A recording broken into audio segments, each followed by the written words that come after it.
Hi, I'm Spencer Christian. On this episode of Tracks Ahead, we'll visit a huge high rail layout in our nation's capital. We'll talk with John Bromley, a railroader and artist, and we'll check out the 15-inch gauge trains at the Whiskey River Railroad. But first, one of the last major railroads ever built was the Trans-Australian Railroad. Let's take a trip across a continent on the Indian Pacific.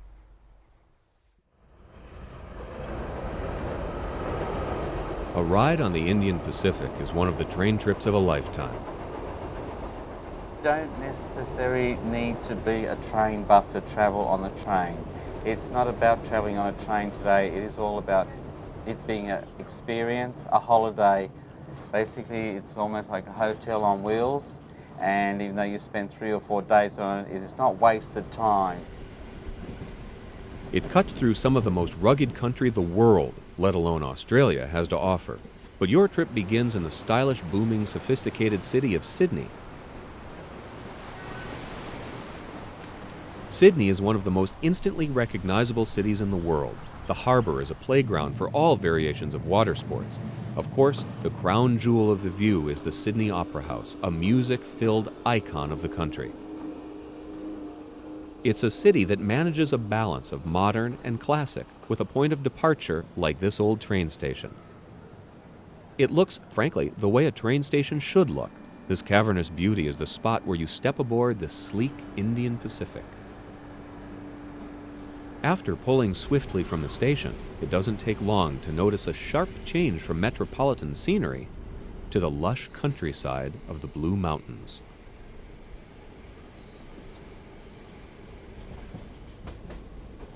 The whole journey from Sydney to Perth takes 3 days from coast to coast along these legendary rails.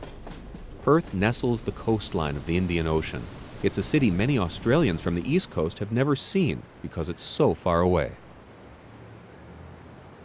It's a very clean city, very friendly city. The people, you can walk around Perth and there's no problems with getting lost because if you just stop and ask anybody, they're very friendly. My personal opinion, it's one of the best climates.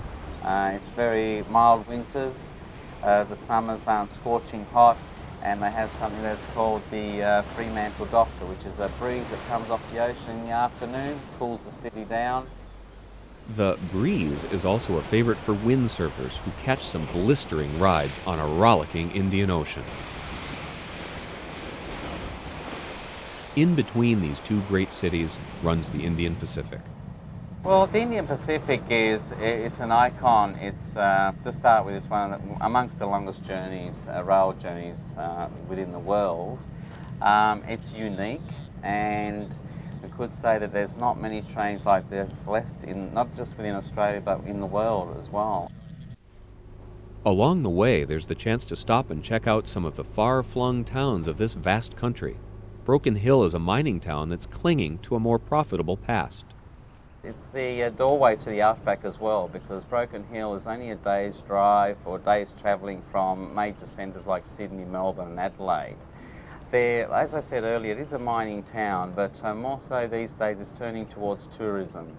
There have been many movies made in the area too, some of them like Mad Max and Priscilla, Queen of the Desert, so forth. I think they're well known. It's one of the dots on the map served by the Flying Doctor Service, established in 1928. In a land where 911 is unknown and an ambulance is out of the question, these small planes show up with a doctor aboard wherever and whenever medical help is needed, and it's free. The outback relies on the service a lot.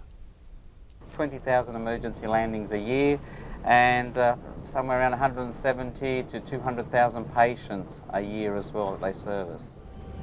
You can travel the globe and never find a longer stretch of straight track than right here. We're in the probably in the central of the Nullarbor at the moment. We're on the longest strait in the world, the strait being 479 kilometres long. As you can see, there's not a lot to see out here. A few odd kangaroos, a bit of wildlife, that's about it. The word Nullarbor means without trees, and in fact, it might just as well mean without anything. But then again, all of this, is far from being nothing. This nothing is exactly what people come from all continents to see. There are many expressions that come on people's faces. Some of a great surprise, like especially for international visitors, particularly Americans and obviously our Japanese travellers. They are amazed at there are no buildings on any of this land in the middle of Australia. It's just dirt and trees, salt bush, that type of thing. And it just goes on forever. In the middle of it all is Cook, a truly tiny town. In past times, there used to be up to 200 people lived at Cook. Now there's only a caretaker, his wife, and 2 children, so the official population is 4. Well, somebody suggested it would make a great retirement place. It would have a lot of peace and quiet, no stress. But shopping would be a bit difficult. As wonderful as all the places out the window are, it's what's happening inside that makes this trip special. It's a very pleasant way to get from one side of Australia to the other, and I think that, as I said, the best part of it is meeting different people and enjoying a good old chat with them. That's the best part of it, I think.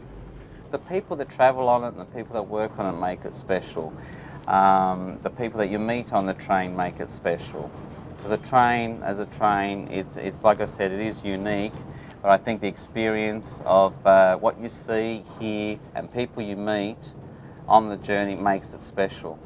Very good. We've had a ball. We've met some great people, some Americans and some expatriate English people, and we've had some good food, good wines, and good company, good scenery. It's been really good. Eating is a main focus of the trip. The food is excellent and creative. It's all fresh. All the food is prepared on board the train. We have qualified chefs in our restaurant. The raw product is brought onto the train and they prepare the meals from scratch. As you would have noticed last night yourself, we have quite an extensive menu, an extensive wine list as well. So it is fine dining in the middle of the outback, basically. All the meals are prepared in this small galley. Breakfast, lunch, and dinner overlap in this compact area where the action never really stops. We have some signature dishes on the train, one of them being the kangaroo. Did you have an opportunity to try that? Many people tend to sit back a little bit when they first read the menu, but it's something to experience for your taste buds, something different, and many people do try it for the first time and tend to enjoy it. The wonderful food is just another element that makes this journey so memorable. It's the kind of expedition that has a way of getting under your skin. After a night asleep in your cabin, or perhaps your comfy coach seat, you settle into the trip. You roll with the rocking rhythm of the rails and enjoy a grand style of travel. You forget that you have just come on a train to travel. It's not about that anymore. It's about gaining experiences, something that you'll remember forever and probably pass on to your children or friends or so forth. And we have many travellers that come back many times and ask them why, and they will just say, well, have a look for yourself. A memory that will be everlasting, so that they can pass on to their family and friends and let them know how good it is to travel on the Indian Pacific. I joined the job to stay 12 months. It's 21 years, as I said now, and I ask myself sometimes, has it been that long? Time has really flown, and why I'm still here is, to start with, I could be sitting in an office maybe looking at the Sydney Harbour in Sydney or the Swan River in Perth, but after a while, the scenery is the same all the time. I think I've got the best office window here. The scenery changes all the time, the people we meet, and if people come and travel on the train, when they walk off the train and they say, Michael, thank you very much for that experience, that's why I keep coming back anyway, and that's why I'm still here. In the early days of the railroad, the trains used to stop in the straight section. Passengers would get off and pick wildflowers. If you're a model railroader, once in a while you sit back and daydream about the biggest and nicest layout you would build if you had the means. Right now we're going to meet a Maryland man who turned those dreams into reality.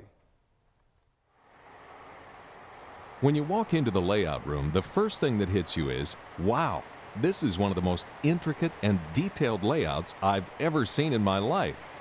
Everything is there that could be there, that should be there. There's constant action to keep your attention. There's detail upon detail, and it's huge. Here are a few of the numbers. It fills close to 3,000 square feet, which is about twice the size of the average starter home. That's 45 feet wide by 60 feet long. If you went outside and laid the track end to end, it would stretch out for over 1 mile. There are 9 separate transformers. There's a 13-stall roundhouse. There are 7,000 model trees. But there's one owner and chief operator, businessman Tony Lash. Got my first train in Christmas of 1947, which I still have my original set.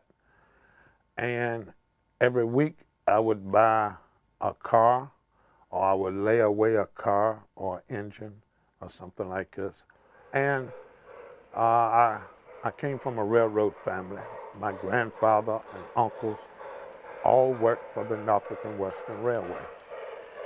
And that was how I fell in love with trains. As an adult, Tony Lash would decide to base his dream layout on the West Virginia coal country he knew as a child. I tried to model the area that I grew up with. I used to ride a 6YB when I was a young kid with the Norfolk and Western with my grandfather from Bluefield, West Virginia to Norfolk or to Hampton Roads, really.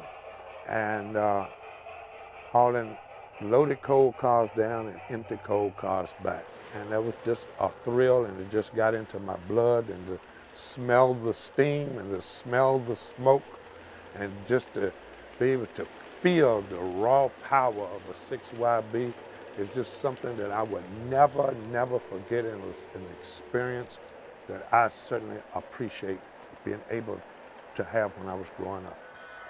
The O-gauge rolling stock is from Mike's Train House, and as you can see, there's a lot of it. He likes the size, the detail, and the all-around quality. I stuck with O-gauge because of my age.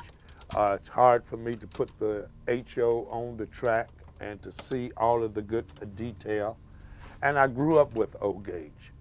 Tony Lash had built a number of layouts as an adult, but when this business executive decided to build the biggest and the best, he knew he would need some help. Help with the bench work, the switches, the scenery, the signals. Help with just about everything. He and nearly 15 layout experts spent more than 3 years building this masterpiece. 3 years turning Tony's fantasy and vision into reality. It was complex because it was large. I mean, the number 10 wire alone, I've got about 1.5 miles of that strung under here. So from the basics of how much work had to be done, there was a lot of man hours in it. My part on the layout was about 1.5 years of 3-day weekends. I had a partner helping me at the time, so there were 2 of us here over that period. We used rock face. I use a water-soluble method using plaster cloth to give myself the basic design, and then attaching literally hundreds of rock molds to the plaster cloth using the spackling compound as an adhesive.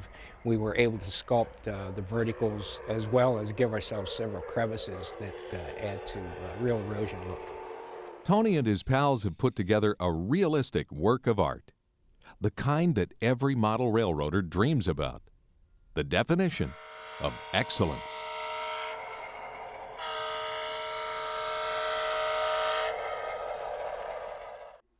Okay, are you ready for this?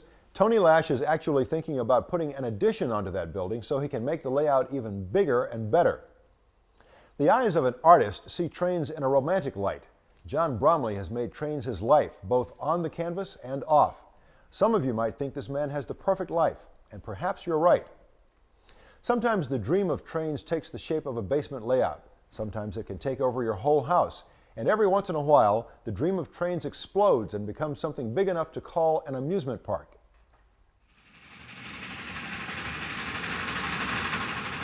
When you have the urge to take a little train ride through some pretty Wisconsin countryside, you can literally take a little train ride. It's the Whiskey River Railway in Marshall, Wisconsin. This small steam train is the realization of one man's big dream. I was always kind of fascinated with steam. You have to be fascinated, you wouldn't be fooling with it. I really got started in 1960 in Colorado, and then it just grew and grew and grew.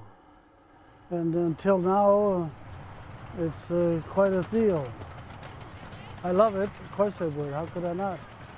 Lee Merrick is a successful businessman, but this operation is not about money, it's about fun. Well, you see people coming, that's the thrill for me. People come and says, you're from Nebraska? Here's a guy just come up here from Illinois. I'm from Illinois. I call that home. I was born in New York, but I was raised in Illinois. And to see people come from someplace that I know and came here to look at this stuff, that's my thrill. That's the biggest thrill I get out of it. The line follows 2.5 miles of 16-gauge track. Along the way, you'll find animals here and there, and also 2 depots, 3 grade crossings, a 150-foot tunnel, and a 4-stall roundhouse. But Merrick says he wasn't following any blueprints. I don't know, it's just like anything else, you know, it just kind of grew, almost like a mushroom, you know, it just, you couldn't really explain it. We had all the setbacks you could possibly have, floods, fire, you have it all. And now we got all this, and it'd be hard to explain. It wasn't planned, it's just spontaneous. On sweet summer or fall days like this, it's a joy to be out here in the country. Of course, the winter also has its fans.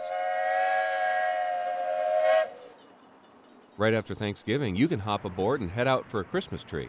Our winter activity is what gave this railroad its start some 17 years ago. The railroad traverses over 2 miles of Wisconsin countryside where people can travel and pick out a Christmas tree. Most of the trees are pre-cut, but in season we do have cut-your-own trees here at the railroad. On weekdays we run diesel service, and on weekends we run live steam. Some weekends we run up to 3 trains that'll take people like a bus service out to pick out their Christmas tree. Darrell Klumpmaker is part of this dream of trains too. He's the guy who keeps these trains running. Well, I've loved trains, park-sized trains, since I was a kid, of course, riding trains at amusement parks. Especially there's one called Saltzer's Kittyland in Indiana, and also the Sandley trains at Milwaukee County Zoo and up in the Wisconsin Dells, and was very much inspired by them, and used to play with the little HO train and pretend it was a park-sized train. Figured someday I was going to build one, and that's pretty much what brought me here. The place is a kind of museum of classic park trains. Everywhere you look, there's something special. This locomotive that I'm sitting by here, which we faithfully call a little engine that could, it's a small little Atlantic, but it was built in '69 by a gentleman by the name of Norman Gracie, and it ran at the Sanford Zoo in Florida. It was the first steam engine to be at this railroad here, and commonly a lot of these small railroads are 15-inch gauge, and this particular locomotive in that railroad there was 16-inch gauge, and that's what formed our railroad to be a 16-inch gauge railroad here in Marshall rather than the typical 15-inch gauge you see a lot of hobbyists building. The Oakland Acorn is the locomotive behind this locomotive. That locomotive was originally built, started in 1949 by George Reddington and with the help of Robert Blecka. And they built that locomotive and started a concession operation in Oakland Park. At that time, it was a very successful operation, and the cowboy actor Gene Autry was there and saw it and was so impressed by the train that he contracted with them to build the Gene Autry Melody Ranch Special Daylight, which is the Daylight locomotive, the sister engine to it right here. Incidentally, the Oakland Acorn started out looking identical to the Daylight. They are the exact same engine. It'll give you an example of how dress can change the way a locomotive looks. They are identical in every way except for a couple of small things with them.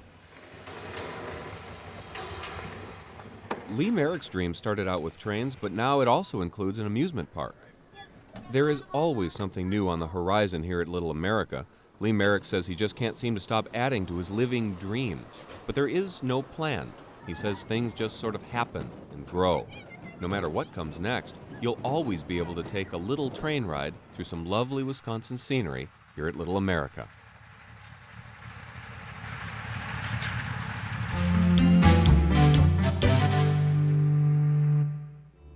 This is the Feather River up in Northern California, a place called Sloat. What I did here was I just took a snapshot off of a little bridge that went over the river there, and then of course I didn't have a steam engine going by there, but I put one in from the 1940s era to round it off. Otherwise the scene is contemporary, including the coyote down in the lower right-hand side. You can probably guess John Bromley's favorite period, the time when steam was still a powerful force and presented an artist with a full canvas of options. My favorite era is, like a lot of fans I guess, was the 40s, 50s. I think because of the mix of steam and diesel, and of course all the great passenger trains on the British Railroad were running in those days. Steam engines are an artist's dream because of you can do so much with the smoke and steam, and they all look so different. And it's fun to, you know, by placing the headlight up or higher or lower, or the marker lamps or whatever you've got, you can make a steam engine just do all kinds of marvelous things on canvas or on paper. And of course the smoke is just, you know, I think everybody loves to draw smoke, and the trick is to restrain yourself such these huge clouds of smoke at every painting you do. His work captures classic trains in many settings. As a kid, he grew up in love with trains. Art school lasted only a little more than a year, but his passion for trains is still glowing. Well, I almost became an artist when I graduated from high school. Majored in art at the University of Nevada in Reno. Always been drawing train pictures since I was a kid. And that developed into one thing or another, and of course like a lot of people when you get to school you really don't know what you want to do. I had started to go to work for the railroad in Las Vegas, Nevada, and my dad talked me out of it. Said he'd help me get started through college, and then after I finished college and I was dumb enough to go railroading, that would be my decision. So I went off on the art direction, and that's what began my serious look at it, although really it's always been a hobby for me. After a tour in the Navy, he worked in the media, which led to a career in public relations, and, as luck would have it, his love for trains is now part of his everyday life. John Bromley is the Director of Public Affairs for the Union Pacific Railway. So that would mean the UP is his obvious favorite, right? Quietly, I always admired the Santa Fe. That's my big secret because I love their red war bonnet trains. But I was always loyal to the Union Pacific Railroad, and it was just a fluke of fate that I ended up in Idaho and met some folks up there that led me back into the railroad business. Look around the UP offices in Omaha and you see his work there, and here. Well, it's strange, and although I think I've gotten used to it, but it's a wonderful ego trip. I don't make any money at it. I wish I did, but for my own self, it's just wonderful. It kind of started out innocently enough, like everything does, where I did some Christmas cards for the company, and from the Christmas cards, a fellow here started a print business, and he still runs that, Rail History Prints. And that's kind of expanded my exposure where they sell overseas, and now we have my prints are all over this building. They're in many of our office buildings all over the system. Everywhere I go, I get off a train in Los Angeles and I walk in the building and there's one of my pictures. And the other thing it does is I meet people out on the system. They say, "Oh, you're John Bromley, and I've got one of your paintings." Or people, call them up and ask them about how our fuel oil prices are doing. The guy said, "I just bought your latest print," and that's kind of it's fun for me. For someone who grew up in love with trains, it just doesn't get much better. John admits that it really is satisfying to look around the Union Pacific offices and see his artwork on the walls. Thanks for being with us, and please join us next time for more Tracks Ahead.